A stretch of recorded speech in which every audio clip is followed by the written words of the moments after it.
ubundi twacungiraga nk'ahariya hejuru twabona ibitero bimaze kwegeranya bibaye byinshi natwe tukwiroha mu mashyamba bakoherezamo n'amasasu nawe ukarikwepera ku giti ugahagarara bakoherezamo grenade hakaba igihe turyama gutya hasi. En fait, nous, on se mettait là-haut sur la montagne, mais quand on voyait, parce qu'on les voyait venir, alors tout le monde descendait dans la vallée là. Et là, quand ils essayaient même de tirer sur toi, ils ne pouvaient pas, parce qu'on savait comment se cacher. Là, c'est vraiment, pour se cacher, il faut connaître cet endroit-ci. Et alors, le jour de l'attaque Simusiga, il a vu des assaillants particuliers?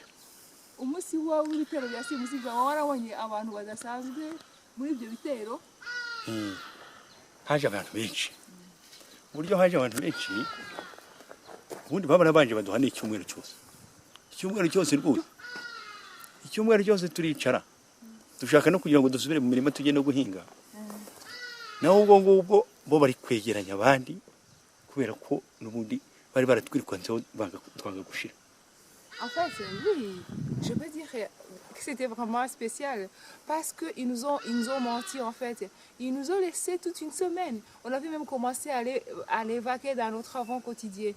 Nous, on croyait que c'était fini, alors qu'eux, ils se ressemblaient, ils s'organisaient, ils se préparaient vraiment pour venir à bout de nos forces, de notre force. D'accord.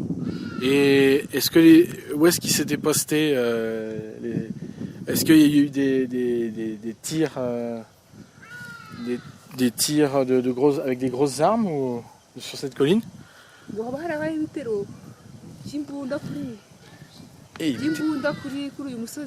Ubundi iyo baza kuza badafite imbunda natwe ntabwo bari kutunesha twahanganaga n'imbunda. Il dit, si c'était venu sans gros fusil, il n'allait pas venir au bout de nos forces. Parce que d'ailleurs, ils ne pouvaient pas arriver jusqu'à nous. On allait d'ailleurs les exterminer. Même s'ils étaient nombreux.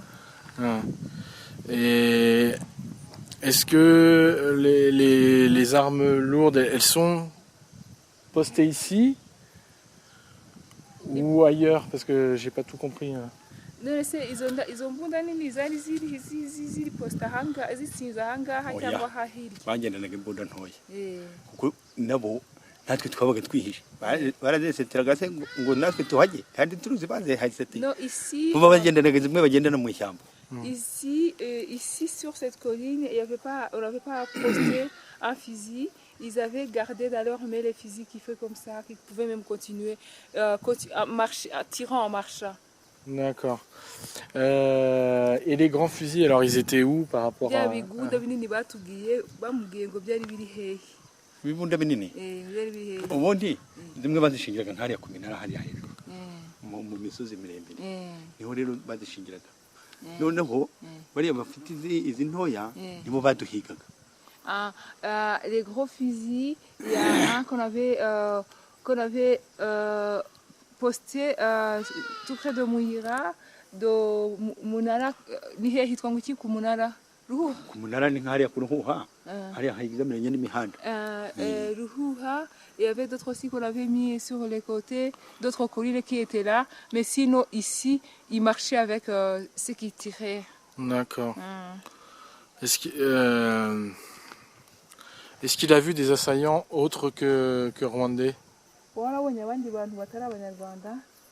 Hagendaga amoko menshi kuko hari abantu bagiye baza ari amoko menshi nyuma y'icyo cyumweru baduhaye batatwirwankaho bamaze kutubwira ngo abafaransa ngo baje ntabwo bagiye guhagarara noneho nyuma yaho naho ubwo bari gukusanya. Ninde wabwiye ngo abafaransa baje? Ubuye nyine banazaga bakabivuga nkaho ku muhanda hari imodoka yigeze nyura haruguru ahangaha ku witwaga Kabanda hano haruguru mu byiha iraza rwose irahagarara ati muhumura abafaransa baje kubatabara barahita baragenda. Donc avant la grande attaque, il y a une voiture qui est partie devant la maison de monsieur, d'un certain monsieur Kabanda. Elle dit la guerre est finie, même les Français sont venus pour vous protéger. Alors après cette nouvelle, ils ont donné d'ailleurs une semaine de répit, c'est vrai, où les personnes ont cru que c'est vrai, c'était fini. Ils ont même commencé à aller dans les champs, à cultiver, à travailler comme ils le faisaient même avant. Donc c'est la maison de Asiel Kabanda, c'est ça? Ni inzu iyo nzu uwo kabanda ni Asiel. ni kabanda siyeri Eh. hariya rero niho twakundaga kuba duhagaze kuko hariho hari kugabanuka ku muhanda imodoka ziturutse iriya zizanye ibitero n'iziturutse Gisovu zose zigahurira hari. En fait, là, il y avait des gens, les gens les plus téméraires qui pouvaient aller aux nouvelles là-bas parce que les voitures qui venaient de Gisovu, quelqu'un qui pouvait facilement se cacher, qui venait de Gisovu et qui venait d'ailleurs, il s'arrêtait, il se garait devant là. Alors, il y avait quelqu'un qui montait là tout près pour essayer de chercher des nouvelles. Et cette histoire de voiture qui passe devant la maison de Asiel Kabanda, c'est combien de temps avant la grande attaque? Iyo modoka yaciye imbere y'inzu ya Kabanda hashize igihe kingana gute kugira ngo icyo gitero kibe? À peu près approximativement. Haciyemo icyumweru. Il dit c'est une semaine. D'accord. Et alors, est-ce que la veille de la grande attaque ou le jour de la grande attaque, il voit des blancs? Haba warabonye abazungu se uwo munsi w'igitero cya simusiga cyangwa mbere yacyo? Undi hari n'interahamwe zo ku Gisenyi zazaga bose mbega bari barakoranye reba Gikongoro Arashaka kumenya iby'abazungu. iby'abazungu iby'abazungu rero twebwe nyine nkuko n'ubundi twabaga twirukanka ariko hari igihe twari duhagaze aha muri Nyiramakware hari aha hirya aha munsi iyo duhagazemo hari akantu k'agahanda nyine kambuka aha noneho hahagaze abazungu aribo bari kuturasa turi hari muri Nyiramakware. En fait, la seule fois où j'ai vu les blancs, il y a une route ici qui traverse. C'est pas une route vraiment, c'est un chemin qui traverse pour aller à Nyiramakware.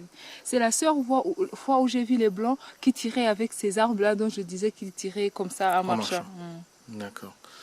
Et puis, est-ce qu'il revoit des blancs à nouveau quelques temps plus tard?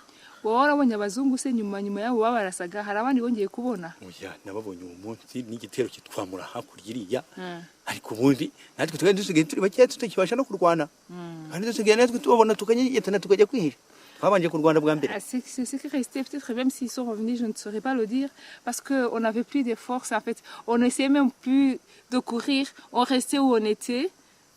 Je ne sais pas, donc peut-être s'ils sont revenus parce que j'attendais que ça continue à tirer. Je ne saurais pas dire si parmi les gens, les tireurs, il y avait aussi des blancs.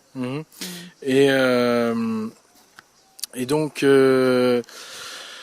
mais quelques semaines plus tard, est-ce qu'ils voient arriver les Français de l'opération humanitaire? Hanyuma se nta minsi yashize cyangwa ibyumweru byashize ngo ubone haza abazungu baje ngo baje gufasha cyangwa kugira ikindi kintu bakora? Abandi baje kuza nyuma nyine intambara imaze kurangira nibo badukambikiye hariya haruguru hariya ku Munyinya hamwe no kwa Bakaramaga. Niho badukambikiye nyine. Sauf les blancs qui sont revenus, mais là c'était vers la fin. Ils sont venus pour nous dire que la guerre est cessée. Ils nous ont posé la question, ils nous ont dit de sortir parce qu'ils avaient un message pour nous dire que la guerre est finie et qu'ils sont là pour nous protéger. Là, c'était la deuxième fois que je voyais les blancs. D'accord. Et est-ce qu'ils ont cru tout de suite à ce qu'ils disaient? Parce que si j'imagine qu'il a vu, lui, par exemple, un blanc avec une mitraillette quelques semaines plus tôt, j'imagine qu'il doit y avoir quand même une certaine méfiance par rapport à ce message.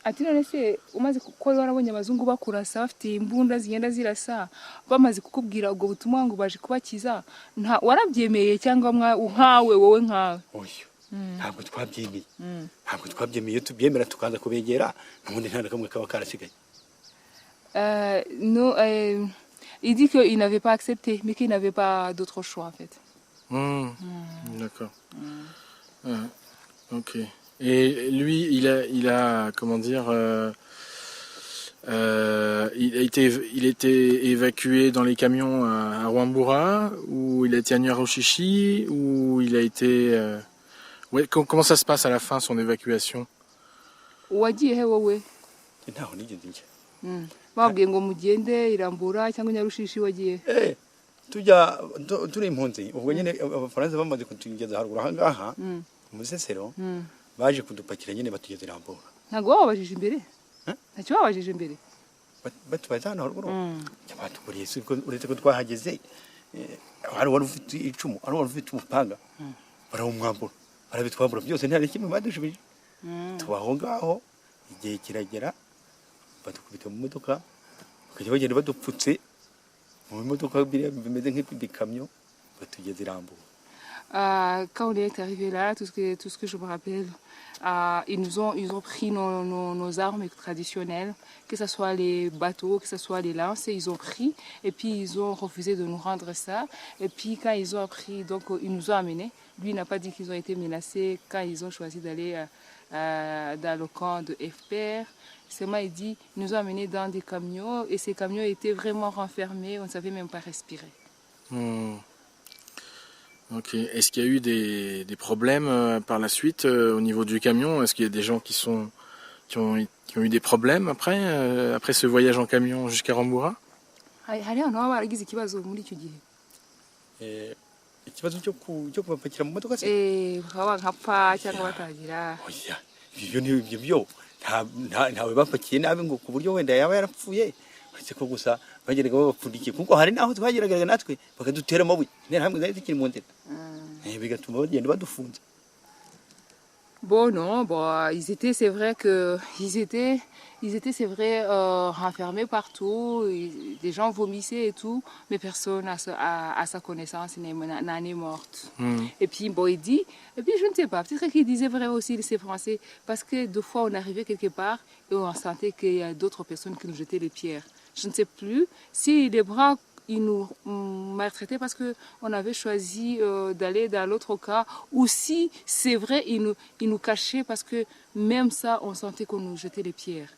Jusqu'ici, je ne sais pas. Ouais, je comprends. Alors, j'ai oublié de lui demander, est-ce qu'il peut me résumer donc son nom, son prénom, sa cellule, quel âge il a, etc. Parce que j'ai oublié de faire les présentations. Ngo ibagiye kugira ngo mumenyane ngo ushaka kutubwira imyaka yawe amazina yawe imyaka yawe naho utuye naho wari utuye icyo gihe kandi aho nari ntuye icyo gihe n'ubundi niho ngituye ndetse iwanjye ho ni mu mutwe w'Irishyamba hano rwose ariko ubundi ntuye mu mudugudu wa Kigarama. Nitwa Ngarambe Faustin. Je m'appelle Ngarambe Faustin. Imyaka ni 50. J'ai 50 ans. Ok. Et il est né dans quelle cellule? Kigarama. Kigarama. Akagari de Bisesero. En fait, moi, je suis née dans la cellule Kigarama, le secteur Bisesero. C'est là où je suis née, c'est là où j'habite même aujourd'hui, et c'est là où j'étais pendant le génocide. D'accord. Ok. Faustin Ngarambe, merci beaucoup, Murakoze Tchani.